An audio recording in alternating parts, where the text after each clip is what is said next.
ಸರ್ಕಾರದ ಪಂಚ ಗ್ಯಾರಂಟಿಗಳು ಅರ್ಹ ಫಲಾನುಭವಿಗಳಿಗೆ ತಲುಪುವಂತೆ ಅಧಿಕಾರಿಗಳು ಸಮನ್ವಯದಿಂದ ಕಾರ್ಯನಿರ್ವಹಿಸಬೇಕು. ಎಚ್ಎಂ ಮುನಿಯಪ್ಪ. ಅಧಿಕಾರಿಗಳು ಮತ್ತು ಈ ಸಮಿತಿ ಎಲ್ಲ ಗೌರವ ಸದಸ್ಯರು ಹಾಜರಾಗಿ ಈ ಕಾರ್ಯಕ್ರಮವನ್ನು ಯಶಸ್ವಿ ಮಾಡಿದ್ದಾರೆ. ತಮ್ಮೆಲ್ಲರೂ ಮೊದಲೇ ಅಭಿನಂದಿಸ್ತಾ ಇದ್ದಾರೆ. ಹಾಗೆಯೇ ಈಗ ಸರ್ಕಾರ ಪಂಚ ಗ್ಯಾರಂಟಿ ಯೋಜನೆಗಳು ತಾಲೂಕಿನ ಪ್ರತಿಯೊಬ್ಬ ಅರ್ಹ ಫಲಾನುಭವಿಗೆ ತಲುಪುವಂತೆ ಅಧಿಕಾರಿಗಳು ಸಮನ್ವಯದಿಂದ ಕೆಲಸ ಮಾಡಬೇಕಾಗಿ ನಮ್ಮಲ್ಲಿ ಕೋರಿದೆ. ಸರ್ಕಾರದ ಪಂಚ ಗ್ಯಾರಂಟಿ ಯೋಜನೆಗಳು ಅರ್ಹ ಫಲಾನುಭವಿಗಳಿಗೆ ಯಾವುದೇ ತೊಂದರೆಯಾಗದಂತೆ ತಲುಪುವಂತೆ ಎಲ್ಲ ಇಲಾಖೆಯ ಅಧಿಕಾರಿಗಳು ಸಮನ್ವಯದಿಂದ ಕಾರ್ಯನಿರ್ವಹಿಸಬೇಕು ಅಂತ ತಾಲೂಕು ಗ್ಯಾರಂಟಿ ಯೋಜನೆಗಳ ಅನುಷ್ಠಾನ ಪ್ರಾಧಿಕಾರದ ಅಧ್ಯಕ್ಷ ಎಚ್ಎಂ ಮುನಿಯಪ್ಪ ಹೇಳಿದರು. ನಗರದ ತಾಲೂಕು ಪಂಚಾಯತ್ ಸಭಾಂಗಣದಲ್ಲಿ ನಡೆದ ಗ್ಯಾರಂಟಿ ಯೋಜನೆಗಳ ಪ್ರಗತಿ ಪರಿಶೀಲನಾ ಸಭೆಯಲ್ಲಿ ಅವರು ಮಾತನಾಡಿ, ಸಾರ್ವಜನಿಕರ ಅಹವಾಲುಗಳಿಗೆ ತ್ವರಿತವಾಗಿ ಸ್ಪಂದಿಸಿ ಯೋಜನೆಗಳ ಅನುಷ್ಠಾನದಲ್ಲಿ ಯಾವುದೇ ಲೋಪವಾಗದಂತೆ ಅಧಿಕಾರಿಗಳು ಜವಾಬ್ದಾರಿಯಿಂದ ಕೆಲಸ ಮಾಡಬೇಕು ಅಂತ ಸೂಚಿಸಿದರು. ಗ್ಯಾರಂಟಿ ಯೋಜನೆಗಳ ಅನುಷ್ಠಾನ ಸಮಿತಿ ಸದಸ್ಯ ಬಳುವನಹಳ್ಳಿ ಮೂರ್ತಿ ಮಾತನಾಡಿ, ಶಾಲೆ ಮತ್ತು ಕಾಲೇಜುಗಳಿಗೆ ತೆರಳುವ ವಿದ್ಯಾರ್ಥಿಗಳಿಗೆ ನಿಗದಿತ ಸಮಯಕ್ಕೆ ಬಸ್ಗಳು ಸಿಗದ ಕಾರಣ ಸಾಕಷ್ಟು ತೊಂದರೆಯಾಗ್ತಿದೆ. ಬೆಳಗ್ಗೆ ಮತ್ತು ಸಂಜೆ ವೇಳೆಯಲ್ಲಿ ವಿದ್ಯಾರ್ಥಿಗಳ ಸಂಖ್ಯೆಗೆ ಅನುಗುಣವಾಗಿ ಹೆಚ್ಚುವರಿ ಬಸ್ಗಳನ್ನು ಓಡಿಸುವ ಜೊತೆಗೆ ಉಚಿತ ಬಸ್ ಪಾಸ್ ಕುರಿತು ವಿದ್ಯಾರ್ಥಿಗಳಲ್ಲಿ ಇನ್ನಷ್ಟು ಜಾಗೃತಿ ಮೂಡಿಸಬೇಕು ಅಂತ ಒತ್ತಾಯಿಸಿದರು. ಗ್ರೇಟ್ ಇಂಡಿಯಾ ಎಲೆಕ್ಟ್ರಾನಿಕ್ಸ್ ವತಿಯಿಂದ ನಮ್ಮ ಎಲ್ಲಾ ಗ್ರಾಹಕರಿಗೆ ಶುಭಾಶಯಗಳು. ನಮ್ಮಲ್ಲಿ ಎಲ್ಲಾ ಬಗೆಯ ಎಲೆಕ್ಟ್ರಾನಿಕ್ಸ್ ಮತ್ತು ಗೃಹ ಬಳಕೆಯ ವಸ್ತುಗಳ ಮೇಲೆ ಆಕರ್ಷಕ ಫೈನಾನ್ಸ್ ಸೌಲಭ್ಯದೊಂದಿಗೆ ಭಾರಿ ಡಿಸ್ಕೌಂಟ್ ನೀಡಲಾಗುತ್ತಿದೆ. ನಿಮ್ಮ ಮನೆಯನ್ನು ಮತ್ತಷ್ಟು ಸುಂದರಗೊಳಿಸಲು ನಗರದಲ್ಲಿ ನಂಬರ್ 1 ಶೋರೂಮ್ ಆದ ಗ್ರೇಟ್ ಇಂಡಿಯಾ ಎಲೆಕ್ಟ್ರಾನಿಕ್ಸ್ಗೆ ಇಂದೇ ಭೇಟಿ ಕೊಡಿ. ಗುಣಮಟ್ಟದ ವಸ್ತುಗಳು, ಉತ್ತಮ ಸೇವೆ, ರಿಯಾಯಿತಿ ದರಗಳು. ಇಂದೇ ಭೇಟಿ ಕೊಡಿ. ಗ್ರೇಟ್ ಇಂಡಿಯಾ ಎಲೆಕ್ಟ್ರಾನಿಕ್ಸ್, ಅಮೀರ್ ಬಾಬಾ ದರ್ಗಾ ಹತ್ತಿರ, ದಿಬ್ಬೂರ್ಹಳ್ಳಿ ರಸ್ತೆ, ಸಿಡ್ಲಘಟ್ಟ. ಕರೆ ಮಾಡಿ 8861043315. ಸಭೆಯಲ್ಲಿ ಹಲವು ಮಾರ್ಗಗಳಲ್ಲಿ ಬಸ್ಗಳು ತುಂಬು ತುಳುಕ್ತಿರುವ ಕಾರಣ ವಿದ್ಯಾರ್ಥಿಗಳು ಬಸ್ಗಳ ಬಾಗಿಲಿನಲ್ಲಿ ನೇತಾಡಿಕೊಂಡು ಜೀವದ ಹಂಗು ತೊರೆದು ಪ್ರಯಾಣಿಸುವ ಪರಿಸ್ಥಿತಿ ನಿರ್ಮಾಣವಾಗಿದೆ ಅಂತ ಸದಸ್ಯರು ಆತಂಕ ವ್ಯಕ್ತಪಡಿಸಿದರು. ಯಾವುದೇ ದುರ್ಘಟನೆ ಸಂಭವಿಸುವ ಮುನ್ನವೇ ಹೆಚ್ಚುವರಿ ಬಸ್ಗಳನ್ನು ನಿಯೋಜಿಸಿ ಸುರಕ್ಷಿತ ಪ್ರಯಾಣಕ್ಕೆ ಅವಕಾಶ ಕಲ್ಪಿಸಬೇಕು ಅಂತ ಒತ್ತಾಯಿಸಿದರು. ಇದಕ್ಕೆ ಕೆಎಸ್ಆರ್ಟಿಸಿ ಅಧಿಕಾರಿಗಳು ಅಗತ್ಯ ಕ್ರಮ ಕೈಗೊಳ್ಳುವುದಾಗಿ ಭರವಸೆ ನೀಡಿದರು. ಮಹಿಳಾ ಮತ್ತು ಮಕ್ಕಳ ಅಭಿವೃದ್ಧಿ ಇಲಾಖೆ ಸಿಡಿಪಿಒ ವಿದ್ಯಾವಸ್ತ್ರದ್ ಮಾತನಾಡಿ, ಗೃಹಲಕ್ಷ್ಮಿ ಯೋಜನೆಗೆ ಹೊಸ ಅರ್ಜಿ ಅಥವಾ ಕಡ್ಡಾಯ ಇಕೆವೈಸಿ ಮಾಡುವಂತೆ ಯಾವುದೇ ಆದೇಶ ಸರ್ಕಾರದಿಂದ ಬಂದಿಲ್ಲ ಅಂತ ಸ್ಪಷ್ಟಪಡಿಸಿದರು. ಎರಡನೇ ತ್ರೈಮಾಸಿಕದ ಅನುದಾನ ಬಿಡುಗಡೆಯಾಗಿದ್ದು ಶೀಘ್ರದಲ್ಲೇ ಫಲಾನುಭವಿಗಳ ಖಾತೆಗಳಿಗೆ ಹಣ ಜಮೆಯಾಗಲಿದೆ ಎಂದರು. ಗ್ಯಾಸ್ ಸಿಲಿಂಡರ್ ವಿತರಣೆಯಲ್ಲಿ ಕೆಲ ಏಜೆನ್ಸಿಗಳ ವಿರುದ್ಧ ದೂರುಗಳು ಬಂದಿದ್ದು ಲಿಖಿತ ದೂರು ನೀಡಿದರೆ ಪರಿಶೀಲನೆ ನಡೆಸಿ ಅಗತ್ಯ ಕಾನೂನು ಕ್ರಮ ಕೈಗೊಳ್ಳಲಾಗುವುದು ಅಂತ ಆಹಾರ ಇಲಾಖೆ ಶಿರಸ್ತೇದಾರ್ ರಮೇಶ್ ತಿಳಿಸಿದರು.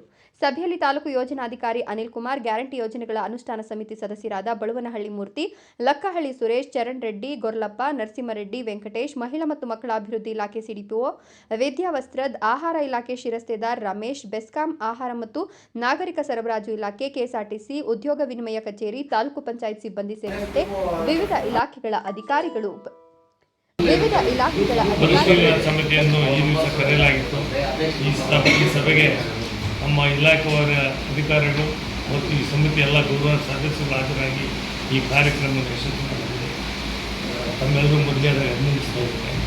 ಹಾಗೆಯೇ ಈಗ ಸರ್ಕಾರ ಪಂಚ ಗ್ಯಾರಂಟಿ ಯೋಜನೆಗಳು ತಾಲೂಕಿನ ಪ್ರತಿಯೊಬ್ಬ ಅರ್ಹ ಫಲಾನುಭವಿಗೆ ತಲುಪುವಂತೆ ಅಧಿಕಾರಿಗಳು ಸಮನ್ವಯದಿಂದ ಕೆಲಸ ಮಾಡಬೇಕಾಗಿ ನಮ್ಮಲ್ಲಿ ಕೋರಿದೆ.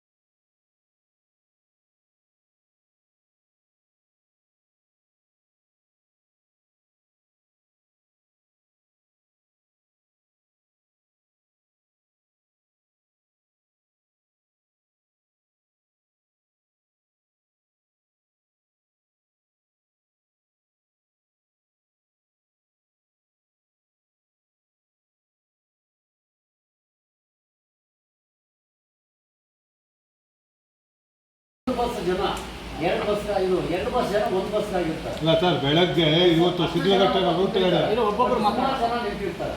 ಅಲ್ಲಿ ಮಕ್ಕಳು ನಾವು ನೋಡ್ತೀರಲ್ವ, ಯಾಕಂದ್ರೆ ನಾವು ಕಂಪಲ್ಸರಿ 9-8ವರೆಗೆ ನಾವು ಬರಬೇಕಾದ್ರೆ ಗಮನಿಸಿದ್ರೆ ಸುಮಾರು ಜನ ಎರಡು ಬಸ್ ಚಿಂತಾಮಣಿ ಚಿಕ್ಕಬಳ್ಳಾಪುರ ಸರ್, ಸುಮಾರು 2 ಬಸ್ ಜನ ಒಂದು ಬಸ್ ಹಾಕಿರ್ತಾರೆ. ಎಲ್ಲಾಡ್ತಾ ಇರ್ತಾರೆ ಪಾಪ ಮಕ್ಕಳು. ಏನಾದರೂ ವ್ಯವಸ್ಥೆ ಮಾಡಕ್ಕೆ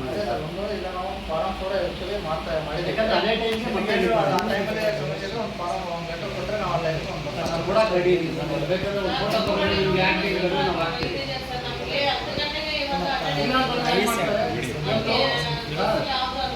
ಬೆಂಗಳೂರು ಬಸ್ ಸುಮಾರು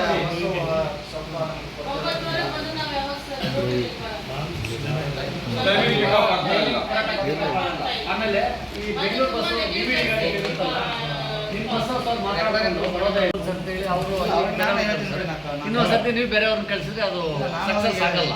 ಈ ಮೀಟಿಂಗಲ್ಲಿ ಏನು ನಡೆದಿದೆ ಅದು ವಿಚಾರ ಹೇಳ್ತೀನಿ. ಹೇಳಿ. ಇಲ್ಲಾಂದ್ರೆ ಸುಮ್ಮನೆ ನಾವು ಹೇಳ್ತಾ ಇರ್ತೀರಾ, ನೀವು ಹೇಳ್ಕೊಂಡು ಹೋಗ್ತಾ ಇರ್ತೀರಾ ಸರ್, ಆ ಥರ ಇರುತ್ತೆ ಸರ್. ನೆಕ್ಸ್ಟ್ ಮೀಟಿಂಗ್ ನಿಮ್ಮ ಆಕ್ಷನ್ ಪ್ಲಾನ್ ಏನಿದೆ, ಒಂದು ನಿಮಿಷ ಇದೆ, ಈ ಪ್ರಾಬ್ಲಮ್ ನಿಮ್ದು ಆಕ್ಷನ್ ಪ್ಲಾನ್ ಏನು ರೆಡಿ ಆಗಿದೆ ಅಂತ ಹೇಳ್ಬಿಟ್ಟು ನೀವು ಆ ಪ್ಲಾನ್ ನ ಇಲ್ಲಿ ಎಕ್ಸಿಕ್ಯೂಟ್ ಮಾಡ್ಬೇಕಾಗ್ತದೆ. ಹೌದು ಸರ್, ಒಬ್ಬೊಬ್ಬರು ಇಂಪಾರ್ಟೆನ್ಸ್ ಆಗಲ್ಲ. ಒಂದೊಂದು ಸರ್ತಿ ಅರಿವು ಮೂಡಿಸ್ತೀವಿ, ಅವ್ರಿಗೊಂದು ಸರ್ತಿ ಹೇಳ್ತೀವಿ. ಏನು ನಡೆದ ವಿಚಾರ ನಾವು ಇಂಡಿವಿಜುವಲ್ ಹೇಳೋಕ್ಕಾಗಲ್ಲ. ನಾವು ಹೇಳಿದ್ದು ಅಟ್ಲೀಸ್ಟು ಕೊಡ್ತಿದೆ. ಒಂದು 50-60 ಜನ ಸ್ಟೂಡೆಂಟ್ಸ್ಗೆ ನಾವು ಒಂದು ಕಾಲೇಜ್ ಹತ್ರ ಹೋಗ್ಬಿಟ್ಟು ಫ್ರೀ ಪಾಸ್ ಕೊಡೋಂಗೆ ಒಂದು ಅವೇರ್ನೆಸ್ ಮೂಡಿಸಿ, ಮತ್ತು ಯೂನಿಟಿ ಇದೆಯಲ್ಲ ಅವ್ರ ಆನ್ಲೈನ್ ಅಪ್ಲಿಕೇಶನ್ ಮುಖಾಂತರ ನಾವು ಕೊಡೋದು, ಅದ್ರ ಬಗ್ಗೆ ಒಂದು ಅರಿವು ಮೂಡಿಸಿ ಒಂದು ಚಿಕ್ಕದಾಗಿ ಒಂದು ಪ್ರೋಗ್ರಾಮ್ ಮಾಡೋಣ. ನಮ್ಮ ಜಿಲ್ಲಾಧ್ಯಕ್ಷರು ಅದು ಬರ್ತಾರೆ ಅವತ್ತು. ಅದು 2 ಡಿಪಾರ್ಟ್ಮೆಂಟ್ಗೂ ಅನುಕೂಲ ಆಗುತ್ತೆ, ಅವ್ರಿಗೂ ಸ್ವಲ್ಪ ಸಿಂಪಲ್ ಆಗಿ ಅಲ್ಲೊಂದು 50 ಜನ ಸ್ಟೂಡೆಂಟ್ಸ್, 50-60 ಜನ ಸ್ಟೂಡೆಂಟ್ಸ್ಗೆ ಅಟ್ಲೀಸ್ಟ್ ಅವಾಗ ಸ್ಟೂಡೆಂಟ್ಸ್ಗೆ ಸ್ವಲ್ಪ ಇದಾಗುತ್ತೆ. ಪ್ರೆಸ್ ಮುಖಾಂತರ ಪ್ರೆಸ್ ಅವ್ರನ್ನ ಕರೆಸಿ ಸ್ವಲ್ಪ ಒಂದು ಇದು ಮಾಡೋಣ ಸರ್. ಅದೊಂದು ನೀವು ಮೇಡಮ್ ಹತ್ರ ಮಾತಾಡ್ಕೊಂಡು ಯಾವ ಡೇಟ್ ಎಲ್ಲ ಮಕ್ಕಳಿಗೂ ಡಿಪಾರ್ಟ್ಮೆಂಟ್ ಅದಕ್ಕೆ ನೀವು ಅದನ್ನೇ ಹೇಳ್ತಾ ಇದ್ದೀವಿ. ನೀವು ಯಾವ ಥರ ಕೊಡ್ತಾ ಇದ್ದೀರಾ, ಇಲ್ಲೇ ಕೊಡ್ತಾ ಇದ್ದೀರಾ, ಅದು ಅಕ್ಸೆಪ್ಟ್ ಆಗ್ತದೋ ಇಲ್ಲ, ಬೇರೆ ಮತ್ತೆ ನೆಕ್ಸ್ಟ್ ಟ್ರಿಪ್ಪು ಅಲ್ಲಿಂದ ಮತ್ತೆ ತಗೊಂಡು ಆಡಿಟ್ ಬಂದರೆ ತಿರುಗಿ ಮತ್ತೆ ಹುಡುಗ ಬಿದ್ದು ಕಾಲ ಮೇಲೆ ಆಗ್ಬಿಟ್ಟು ವಿಜಯಪುರದಲ್ಲಿ. ಪಾಪ ಇಂಜಿನಿಯರ್ ಮಾಡ್ತಿದ್ದು ಹುಡುಗ, ಅವನಿಗೆ 2.5 ಲಕ್ಷ ಆಗೋದು ಯುವಕ ಮೇಲೆ ಆಗಿದೆ. ಸ್ವಲ್ಪ ಅವಕಾಶ ಕೊಡಿ, ಯಾರೇ ಡ್ರೈವರ್ಗಳಾಗಲಿ ನೀವು ಸ್ಟಾರ್ಟ್ ಆಗಿ ಎಲ್ಲ ಕಂಪ್ಲೀಟ್ ಡೋರ್ ಹಾಕಬೇಕು, ಮುಂದೆ ಮೂವ್ ಮಾಡಬೇಕು. ಆ ಥರ ಮೊದಲು ಮಾಡಬೇಕು ನೀವು ಫಸ್ಟ್. ಅದು ಏನಾದರೂ ಮಕ್ಕಳು ಕೆಲವರು ಜಾಗ ಇದ್ರು ದಯವಿಟ್ಟು ಎಲ್ರಿಗೂ ಎಕ್ಸ್ರೇ ಕೊಡಿಬೇಕು ಸರ್. ನೀವು ಮೊದಲು ನೀವು ಅಲ್ಲಿ ಬೋರ್ಡನ್ನು ಹಾಕ್ಸಿ, ಯಾವುದೇ ಕಾರಣಕ್ಕೂ ನೇತಾಡ್ಕೊಂಡು ಹೋಗ್ಬಾರ್ದು ಅಂತ ಹಾಕ್ಸಿ. ಸರ್ ನಿಮ್ಗೊಂದು ಡೋರಲ್ಲಿ ನೇತಾಡೋದು ಜಾಸ್ತಿ ಆಗುತ್ತೆ, ಬಹಳ ಡೇಂಜರ್ ಜಾಸ್ತಿ ನೇತಾಡ್ತಾವ್ರೆ. ಅದನ್ನ ಯಾರು ಏನು ಕ್ವಶನ್ ಮಾಡ್ತಾ ಇಲ್ಲ. ಗಮನಕ್ಕೆ ಬಂದಿರ್ಬೇಕು. ಮತ್ತೆ ಓವರ್ ಸ್ಪೀಡ್ ಹರಿಸ್ಬೇಕು. ಅದು RTO ಅದ್ರ ಬಗ್ಗೆ ಸ್ವಲ್ಪ ಎಚ್ಚರಿಕೆ ತಗೋಬೇಕು. ಮುಂದೆ ತೊಂದರೆ ಆದರೆ ಸ್ಟೂಡೆಂಟ್ಸ್ ಲೈಫ್ ಹಾಳಾಗುತ್ತಲ್ಲ ಸರ್, ಪಾಪ ಹುಡುಗರಿಗೆ ಅದು ದಾಟಿ ಹೋಗೋದು ಇದು ಮಾಡಕ್ಕೆ ಹೇಳಿ. ಉಪದೇಶನ ಆಗ್ತದೆ. ನಮಗೇನೋ ಕಂಡು ಬಂದಲ್ಲಿ ನಾವೇ ಒಂದು ಫೋಟೋನ ತೆಗೆದು ಕೊಡ್ತೀವಿ. ಆಗ್ತೇನೆ ತಕ್ಷಣ ಆಧಾರನ ಲಿಂಕ್ ಆಗುತ್ತೆ ಸರ್. ಆ ಬೇಸ್ ಮೇಲೆ ಈಗ ಪ್ರತಿಯೊಂದು ಕಾರ್ಡ್ ಪ್ರತಿ ತಿಂಗಳು EKYC ಮಾಡಿಸ್ಬೇಕಾಗುತ್ತೆ ಸರ್.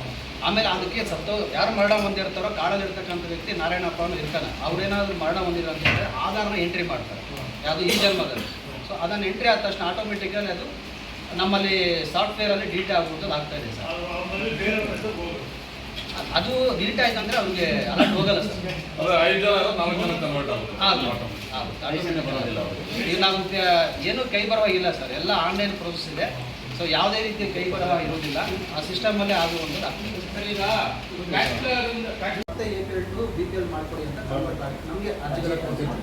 ಈ ಅರ್ಜಿಗಳನ್ನು ನಮ್ಮ ಇನ್ಸ್ಪೆಕ್ಟರ್ಗಳು ಫೀಲ್ಡಲ್ಲಿ ವೆರಿಫಿಕೇಶನ್ ಮಾಡಿ ರಿಪೋರ್ಟ್ ಮಾಡಿರೋ ಪ್ರಕಾರ ನಾವೀಗ ಅದನ್ನು 410 ಕಾರ್ಡ್ಸ್ನ ನಾವು ಎಲಿಜಿಬಲ್ ಅಂತ ಅಂದ್ಬಿಟ್ಟು ಕಳಿಸಿದ್ದೀವಿ. ಸೊ ಅದು JD ಅವರ ಲಾಗಿನ್ನಲ್ಲಿ ಆಗುವಂಥದ್ದು ಸರ್. ಈಗ ಹೊಸೂರು ಬಂದಿದ್ದಾರೆ JD ಸಾಹೇಬರು.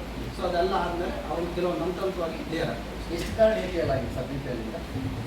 ಇದು 1106 ಕಾರ್ಡ್ಸ್ ಆಗಿದೆ ಅಲ್ಲ, ಅಂದರೆ ಅದು ಆಗಿದೆ. ಅವರು ಯಾರಾದರೂ ನಮ್ಗೆ ಅನ್ಯಾಯ ಆಗಿದೆ, ನಾವು BPLಗೆ ಎಲಿಜಿಬಲ್ ಇರೋದ್ಬಿಟ್ಟು ಅರ್ಜಿ ಕೊಟ್ಟರೆ ಮಾತ್ರ ನಾವು ಮಾಡೋಕ್ಕಾಗುತ್ತೆ. ಆವಾಗ ನಾವು APL ಆಗಿರೋದನ್ನ ನಾವು BPL ಮಾಡ್ತೀವಿ ಅಂತ ನಾವು ಹೋಗಾಗಿಲ್ಲ, ಅವರು ಅರ್ಜಿ ಕೊಡ್ತೀವಿ. ಮತ್ತೆ ಈಗ ಹೆಚ್ಚಿಗೆ ಎಲ್ಲಾದರೂ ಪಡಿತಿದ್ರೆ ಅನ್ನೋ ಮತ್ತೊಂದು ಈಗ ಎಷ್ಟಾಗಿದೆ?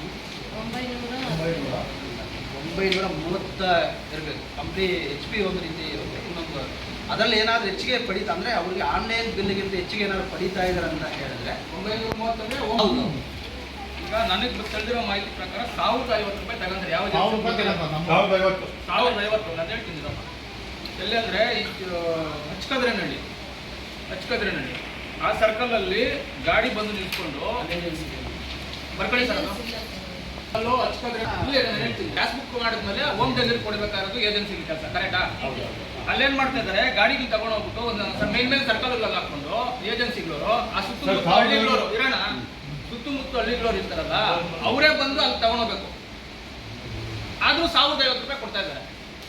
ಈ ಏಜೆನ್ಸಿಗಳವ್ರಿಗೆ ನೀವು ಸ್ವಲ್ಪ ಗೈಡ್ಲೈನ್ಸ್ ಕೊಟ್ಬಿಟ್ಟು ಹೋಮ್ ಡೆಲಿವರಿ ಕೊಡಂಗೆ ಮಾಡಿ. ಅಂದರೆ ಒಂದು ವಿಲೇಜಲ್ಲಿ ಎಲ್ಲ ಒಂದು ಪ್ಲೇಸಲ್ಲಿ ಇಡಿಸ್ಕೊಂಡು ಸುತ್ತ ಹಳ್ಳಿಯವ್ರಿಗೆ ಕಟ್ಸ್ದಾಗ ಕೊಡ್ತಿದ್ದಾರೆ. ಈಗ ಏನಾಗುತ್ತೆ ಅಂದ್ರೆ ಅದು ಸಮಸ್ಯೆ ಅದು ಏನಾದರೂ ನಮ್ಮಲ್ಲಿ ಏಜೆನ್ಸಿ ಅಂತ ನಂಬರ್ ಇರುತ್ತೆ, ಅದು ಬೇರೆ ಪ್ರೈವೇಟ್ ವೆಹಿಕಲ್ ಅಂತ ಇರುತ್ತೆ ಅದು ಗೊತ್ತಿಲ್ಲ ಅಲ್ಲ, ಮಾಹಿತಿ ಇಂಡಿಯನ್ ಗ್ಯಾಸ್ ಅಂತ ಇರುತ್ತೆ. ಅಂದರೆ ಬೇರೆ ವೆಹಿಕಲಲ್ಲಿ ಇಲ್ಲ, ಏಜೆನ್ಸಿ ಹೆಸರೇನೋ ಒಂದು ಇದ್ದೇ ಇರುತ್ತೆ. ನಮಗೆ ಏಜೆನ್ಸಿ ಗೊತ್ತಿಲ್ಲ. ನನಗೆ ಬಂದಿರೋ ಮಾಹಿತಿ ಯಾವ ಹಳ್ಳಿ ಆ ಸುತ್ತಮುತ್ತ ಗ್ರಾಮಗಳು ಅಚ್ಚುಕಟ್ಟೂರಲ್ಲಿ ಸರ್ಕಲ್ಲು, ಆ ಸುತ್ತಮುತ್ತ ಗ್ರಾಮಗಳು ಆ ಥರ ಮೇನ್ ಸರ್ಕಲ್ಗಳು ಆ ಥರ ಇದು ಮಾಡ್ತಾ ಇದ್ದಾರೆ. ಈಗ ಬಡವರು ಬಗ್ಗರು ಪಾಪ ಕೂಲಿ ಹೋಗಿರ್ತಾರೆ, ಅವ್ರು ಕೂಲಿ ಕೆಲಸ ಮಾಡೋಕೆ ಬಿಟ್ಬಿಟ್ಟು ಇವರು ಗ್ಯಾಸ್ ಎತ್ಕೊಂಡು ಹೋಗೋದಕ್ಕೆ ಬರ್ಬೇಕಾ? ಅವ್ರಿಗೆ 500 ರೂಪಾಯಿ ಕೂಲಿ ಹೋಗ್ತದೆ. ಹೌದೌದು. ಈಗ ಅದು ಮನೆಗಳಿಗೆ ತಲುಪಿಸುವಂಥದ್ದು ಮಾಡಬೇಕು, ಈ ರೀತಿ ಆಗಬಾರ್ದು. ಈಗ ಅದನ್ನ ಯಾವ ಆಮೇಲೆ ಹೆಚ್ಚುವರಿ ಶುಲ್ಕ ಇದು ಮಾಡ್ತಾ ಇದ್ದಾರೆ. ಏನೋ ಅವ್ರು ತಗೊಂಬಂದು ಮನೆಗೆ ಕೊಡ್ತಾರೆ ಅಂದ್ಬಿಟ್ಟು ಕೊಡ್ತಾ ಇಲ್ಲ. ನೋ ಇಶ್ಯೂ ಅಟ್ಲೀಸ್ಟ್ ಅಷ್ಟು ದುಡ್ಡು ಕೊಟ್ಟರು ಇವ್ರು ಮನೆಗೆ ತಗೊಂಡೋಗಿ ಕೊಟ್ಟಿಲ್ಲ ಅಂತ ಹೇಳಿದ್ರೆ ಇವ್ರು ದೌರ್ಜನ್ಯ ಮನೆ ಮಾಡ್ತಾರೆ ಏಜೆನ್ಸಿ. ಇಲ್ಲ, ಮನೆಗೂ ಅವ್ರಿಗೆ ಕೊಡುವಂಥದ್ದು. ಸರ್, ಪ್ರತಿಯೊಂದು ಏಜೆನ್ಸಿ ಇನ್ನೊಂದು ಕೆಲಸ ಆಗ್ತಾ ಇದೆ. ಈ ದೂರು ಸಂಬಂಧಪಟ್ಟಂತೆ ನಾವೇನಂದ್ರೆ ಏಜೆನ್ಸಿಗಳು 4 ಇರೋದ್ರಿಂದ ಸೊ ಯಾವ ಏಜೆನ್ಸಿ ಅನ್ನೋದು ಗೊತ್ತಾಗಲ್ಲ. ಪರ್ಟಿಕ್ಯುಲರ್ ಯಾರಾದರೂ ಒಬ್ಬರದ್ದು ಏನಾದರೂ ನಮ್ದು ಈ ಥರ ಆಗಿದೆ ಅಂತ ಬಿಟ್ಟು ಒಂದು ದೂರು ಅರ್ಜಿ ಕೊಟ್ಟಾಗ ಅದರ ಮೇಲೆ ನಾವು ಮಾನ್ಯ ಜಿಲ್ಲಾಧಿಕಾರಿಗಳಿಗೆ ನಾವು ರೆಫರ್ ಮಾಡೋದಕ್ಕೆಲ್ಲ ಆಗುತ್ತೆ. ನಾವೀಗ ಏನಾದ್ರು ದಾಖಲೆಯನ್ನು ಮಾಡಿಕೊಡು, ಅವ್ರು ನೋಟಿಸ್ ಕೊಡಬೇಕಾಗ್ತದೆ. ಒಂದು ದೂರು ಅರ್ಜಿ ಏನಾದರೂ ಈ ಥರ ನಮ್ಗೆ ಇದು ಅನ್ಯಾಯ ಆಗಿದೆ, ಈ ರೀತಿ ಏಜೆನ್ಸಿಯಿಂದ ಹೆಚ್ಚಿಗೆ ಅಮೌಂಟನ್ನು ಕಲೆಕ್ಟ್ ಮಾಡಿದ್ದಾರೆ, ಅಥವಾ ನಮ್ಮದು OTP ತೊಗೊಂಡು ಬೇರೆಯವ್ರಿಗೆ ಇದಾಗಿದೆ, ಏನಾದರೂ ಒಬ್ಬರದ್ದು ಯಾರಾದರೂ ಒಂದು ಅಷ್ಟಿದ್ರೆ ಸ್ವಲ್ಪ ದೂರ ಅರ್ಜಿ ತೊಗೊಂಡು ಇಲ್ಲಾಂದರೆ ಹೆಸರು ಎಲ್ಲ ಸಿಲಿಂಡರ್ಗಳು ಅಲ್ಲೇ ಇಳಿಸೋದು. ಇವ್ರ ಹತ್ರ OTP ಇವ್ರ ಹತ್ರ ಬುಕ್ ತಗೊಂಡು ಸಿಲಿಂಡರ್ ಅಲ್ಲೇ ಇಳಿಸೋದು, ಅವ್ರಿಗೆ ಬೇಕಾದ್ರೂ ಡಿಸ್ಟ್ರಿಬ್ಯೂಟ್ ಮಾಡೋದು. ಇವಾಗ 10 ಸಿಲಿಂಡರ್ ಯಾವ್ದಾದ್ರೂ ಆಗಿರ್ಲಿ, ಅದು ನಿಮ್ದೇ ಇರಬೇಕು, ಇಲ್ಲ ನಮ್ದೇ ಚರಂಡ್ದಾಗಿರ್ಬೇಕು, ಇಲ್ಲ ಮೂರ್ತಿದಾಗಿರ್ಬೇಕು, ಇನ್ನೊಬ್ರದಾಗಿರ್ಬೇಕು ಅಂತ ಹೆಸರಿಲ್ಲ. ನಿಮ್ಗೆ ಬೇಕು, ನಿಮ್ಗೆ ಯಾವತ್ತು ಬೇಕಾದ್ರೂ ಸಿಲಿಂಡರ್ ಕೊಡ್ತಾರೆ. ಆ ಸಿಲಿಂಡರ್ನ ಕಮರ್ಷಿಯಲ್ ಸಿಲಿಂಡರ್ ಗ್ಯಾಸ್ ಎಕ್ಸ್ಚೇಂಜ್ ಮಾಡ್ತಾವ್ರೆ. ಇದೆಲ್ಲ ಏನು ಗ್ಯಾಸ್ ಏಜೆನ್ಸಿ ಅವ್ರ ಕುಮ್ಮಕ್ಕರಿಂದನೇ ನಡೀತಾ ಇದೆ. ಈಗ ನಮ್ಗೆ ಅರ್ಥ ಆಯ್ತು ಸರ್. ಇದೇ ಬೇರೆ ನಾವು ಈಗ ಏನೋ ಲೋಡ್ ತೊಗೊಂಡು ಎಲ್ಲ ಒಂದು ಪ್ಲೇಸಲ್ಲಿ ಕೊಡ್ತೀರ ಅಂತ ಹೇಳಿದಾಗ ಅದನ್ನು ನಾವು ಮಾಹಿತಿ ತೊಗೊಂಡು ನಾವು ಅಲ್ಲಿ ಹೋಗ್ತೀವಿ. ಸೊ ಅವಾಗ ಫಲಾನುಭವಿಗಳು ಬರ್ತಾರೆ, ನಮಗೆ ಗ್ಯಾಸ್ ಬೇಕು ಅಂತಂದ್ಬಿಟ್ಟು. ಆವಾಗ ಇವ್ರು ಯಾವ ರೀತಿ ವಿತರಣೆ ಮಾಡ್ತಾರೆ, ಏನು OTP ಯಾವ ರೀತಿ ತೊಗೊಳ್ತಾರೆ, ಏನಂದಿತ್ತು ನಾವು ಅವಾಗ ಫಿಸಿಕಲಿ ನಮ್ಗೆ ಗೊತ್ತಾಗುತ್ತೆ. ಒಂದು ಸೈಟ್ ವಿಸಿಟ್ ಮಾಡಿದ್ರೆ ಅದು OTP ಹೇಳ್ಕೊಂಡು ಮಾಡ್ಕೊಳ್ತಾವೆ. ಅಲ್ಲ, ಈಗ ನಮ್ಗೆ ಅದನ್ನೇ ಗಂಜಿಗುಂಟೆ ಅಂತ ಹೇಳಿದ್ದೀರಾ. ಸೊ ಗಂಜಿಗುಂಟೆಗೆ ಏನಾದರೂ ಆ ರೀತಿ ನಾವು ಅಲ್ಲಿ ನಾವು ಪ್ರಾಕ್ಟಿಕಲ್ ಆಗಿ ಅದನ್ನು ಅಲ್ಲೇ ಟ್ರೈ ಮಾಡ್ತೀವಿ, ಏನು ಯಾವ ರೀತಿ ಏನಾಗಿದೆ ಅದು ನೋಡಿದಾಗ ಅಲ್ಲೇ ಫಲಾನುಭವಿಗಳು ಹೇಳ್ತಾರೆ, ಇಲ್ಲ ಸರ್ ಇನ್ನೊಂದು ತಿಂಗಳು ಈ ರೀತಿ ನಮ್ಗೆ ಹೆಚ್ಚಿಗೆ ಅಮೌಂಟ್ ಪಡ್ಕೊಂಡ್ರು, ಅಥವಾ ನಮಗೆ ಈ ರೀತಿ OTP ಪಡ್ಕೊಂಡು ಅದು ಸಿಲಿಂಡರ್ ಕೊಡ್ತಾರೆ ಅಂತ ಅಲ್ಲೇ ಏನಾದರೂ ಆ ಕಸ್ಟಮರ್ಸ್ ಬಂದಿರ್ತಾರೆ, ಅಲ್ಲೇ ನಮ್ಗೆ ಹೇಳ್ತಾರೆ. ನಮ್ಗೆ ಇನ್ನೂ ತಿಂಗಳು ಏನಾದ್ರು ಆ ರೀತಿ ಅವ್ರಿಗೆ ಅನ್ಯಾಯ ಆಗಿದೆ ಅಂತ ಹೇಳಿದ್ರೆ ನಾವೇ ವಿಚಾರಣೆ ಮಾಡಿಬಿಟ್ಟು ಅಲ್ಲೇ ಹಾಜರು ಮಾಡ್ತೀವಿ. ಸೊ ಕಠಿಣವಾಗಿ ಯಾವ ರೀತಿ ನಾವನ್ನು ವರದಿ ಮಾಡಬೇಕು ಆ ರೀತಿ ಮಾಡ್ತೀವಿ ಸರ್. ಆ ಥರ ಅವ್ರನ್ನೇ ಗ್ರಾಹಕರನ್ನ ಕೇಳಿ ನಾವು ಅಲ್ಲೇ ಹಾಜರು ಮಾಡಿ ರಿಪೋರ್ಟ್ ಮಾಡ್ತೀವಿ.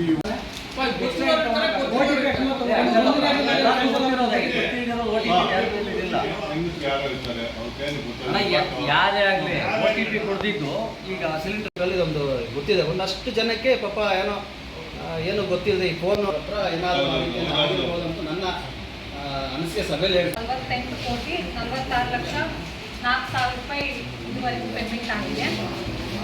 ಶಿಡ್ಲಘಟ್ಟ ತಾಲೂಕಿಗೆ ಸಂಬಂಧಿಸಿದಂತೆ 48,734 ಫಲಾನುಭವಿಗಳಿಗೆ ಸಕ್ಸಸ್ಫುಲಿ ಅಮೌಂಟ್ ಹೋಗ್ತಾ ಇದೆ.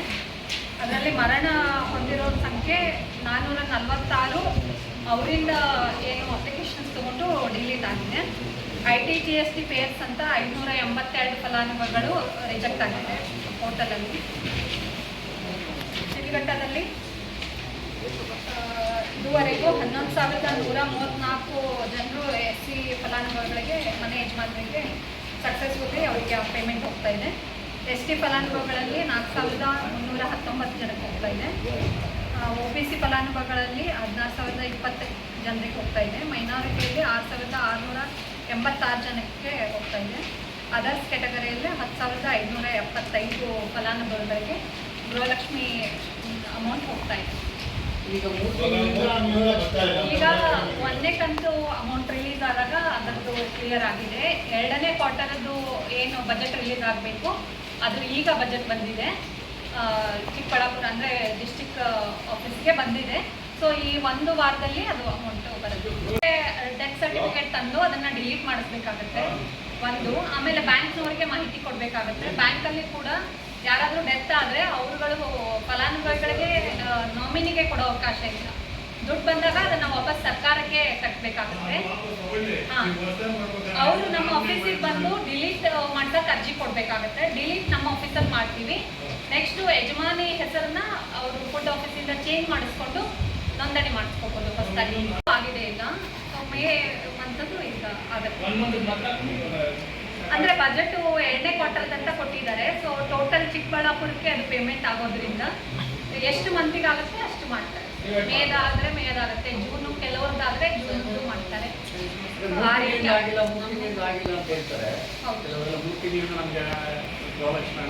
ಅಂದರೆ ಏಪ್ರಿಲ್ವರೆಗೂ ಆಗಿದೆ ಸರ್. ಮೇ ಜೂನ್ ಆಗಿದೆ, ಬಟ್ ನಮಗೆ ಆ ಸುಗೋಲೆ ಬಂದಿಲ್ಲ. ಸೊ ಈ KYC ಮಾಡಬೇಕು ಅಂತ ಏನಿಲ್ಲ. ಯಾರಿಗೆ ದುಡ್ಡು ಬರ್ತಾ ಇದೆ ಅವ್ರಿಗೆ ಬರದೇ ಆ ಥರ ಅದೇ ಈಗ ಆಧಾರ್ ಲಿಂಕ್ ಅದಕ್ಕೆ ಮತ್ತೆ OTP ಕೊಟ್ಟರೆ ವೆರಿಫಿಕೇಶನ್ ಅಷ್ಟೇ. ಸರ್ ಇನ್ನೊಂದು ವಿಷಯ, ಪ್ರಾಪರ್ ಆಗಿದೆಯಾ? 200 ಯೂನಿಟ್ ಒಂದು ಕಡೆ ಕೆಲಸ ಮಾಡ್ತಾರೆ, 4 ಜನರಿಗೆ ಬಾಡಿಗೆ ಕೊಟ್ಟಿತ್ತು. ಅವಕ್ಕೆಲ್ಲವೂ ಫ್ರೀನಾ?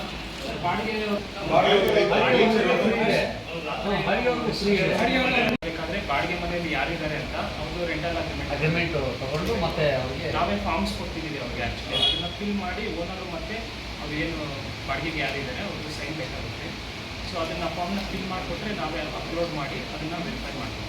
ನನಗೆ ಬಾಡಿಗೆ ಮನೆ ಕೊಟ್ಟಿದ್ದು ಫ್ರೀ ಆಯ್ತು ಅಲ್ಲಿಗೆ. ಕರ್ನಾಟಕದವರಾಗಿದ್ದರೆ ಕರ್ನಾಟಕದವರಾಗಿದ್ದರೆ ಮಾತ್ರ. ಮೊದಲೇ ತೊಂದರೆ SRI ಆಯಿತು ಅಂದರೆ ಅವ್ರಿಗೂ ಹೋಗುತ್ತಲ್ವಾಗ. ಈಗ SRI ಹೋದರೆ ಆಟೋಮೆಟಿಕ್ ಹೊರಟೋಗುತ್ತೆ ಒಬ್ಬರಿಗೆ. ಹೌದು, ಸುಮಾರು ಕಡೆ ಒಂದು ಕಡೆ ಜಾಸ್ತಿ ಆಗ್ತದೆ. ಇಲ್ಲೇ ಮಾಡಿಸ್ತಾರೆ, ನಮ್ಮಲ್ಲಿ ಆಟೋಮೆಟಿಕ್ ಹೋಗುತ್ತೆ. ಸೊ ಒಂದು ಪಂಚಾಯತ್ 100%. ಹಾಗಾಗಿ ಸರ್ ಈಗ ಮನೆಗೆ ಒಂದು 200 ಯೂನಿಟ್ ಕೊಡ್ತಾರೆ ಕಡೆ ಅಲ್ಲಿ ಮೀಟರಲ್ಲಿ ನೋಡಿ ಎಂಟ್ರಿ ಮಾಡ್ತೀವಿ. ಈಗ ಏನಾಗ್ತಾಗಿದೆ, ಪ್ರೋಬ್ ಅಂತ ಒಂದು ವೈರ್ ಥರ ಇರುತ್ತೆ. ಅದು ಮೀಟ್ರಲ್ಲಿ ಹಾಕಿದ್ರೆ ಆಟೋಮೆಟಿಕ್ಕಾಗಿ ಅದೇ ಹೋಗುತ್ತೆ. ಸೊ ಬಿಲ್ ಆಟೋಮೆಟಿಕ್ಕಾಗಿ ಬರುತ್ತೆ. ಇವರೇನು ಮ್ಯಾನುವಲ್ ಆಗಿ ಎಂಟ್ರಿ ಮಾಡಲ್ಲ. ಬಿಲ್ ಅದು ಮೀಟರ್ ನಂಬರ್ ಇದೆಯಲ್ಲ ಇವರು ಪೆನಾಲ್ಟಿ ಆಗ್ತಾ ಇದೆ. ಆ ಪೆನಾಲ್ಟಿ ನಾವು ಅವರೇ ಆ್ಯಕ್ಷನಲ್ಲಿ ಹೋಗ್ತಾರೆ. ಯಾಕಂದರೆ ಈಗ ಮುಂಚೆ ಆಗಿನ ಕಾಲಕ್ಕೆ ತಕ್ಕಂತೆ ಒಂದು ಕಿಲೋಮೀಟರ್ ತಗೊಂಡಿರ್ತಾರೆ. ಅದು ಬರೀ ಲೈಟ್ ಫ್ಯಾನ್ ಟಿವಿ ಇಷ್ಟಿತ್ತು. ಲೋಡ್ ಜಾಸ್ತಿ ತಗೊಂಡಿದ್ದಾರೆ. ಇವಾಗ ಗ್ಯಾರಂಟಿ ಹಾಕೊಂಡು